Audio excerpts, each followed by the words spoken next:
Most brutal link in the chain. Nina isn't impressed by the young, moody Constantine.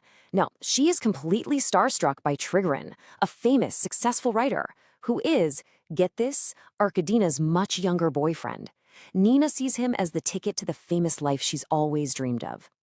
So, you see, this incredibly messy, unfulfilled longing is the real engine of the play. It's what fuels everyone's jealousy and obsessions, and ultimately leads them down a path to ruin. Just about nobody is happy, and chasing after love just seems to make everything worse.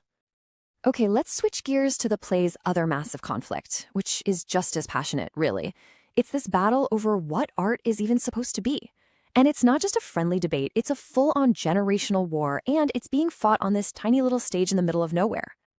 And this is where that divide becomes crystal clear. On one hand, you have Constantine, searching for what he calls new forms. He wants art that's symbolic, that speaks to your soul, something edgy and avant-garde. He's all about the future. On the other hand, his mother, Arkadina, represents the old guard. She's all about realism, tradition, and the technical skill of acting. She's the past.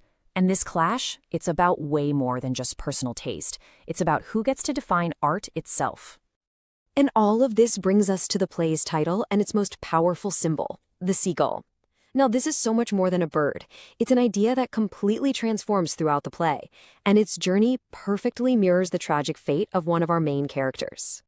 The seagull's story is really Nina's story. So first, she sees herself as a seagull, free, wild, beautiful. Then Trigorin, the famous writer, gets an idea for a story and just idly shoots a seagull down for no real reason. It's this moment of careless violence that's a huge warning sign. And finally, he has the bird stuffed and mounted. It goes from being this living symbol of freedom to a dead object, a permanent monument to its own destruction. And the connection becomes just painfully clear. That's exactly what Trigorin does to Nina. He seduces her, uses her, and then abandons her, destroying her innocence and her dreams just as thoughtlessly as he killed that bird.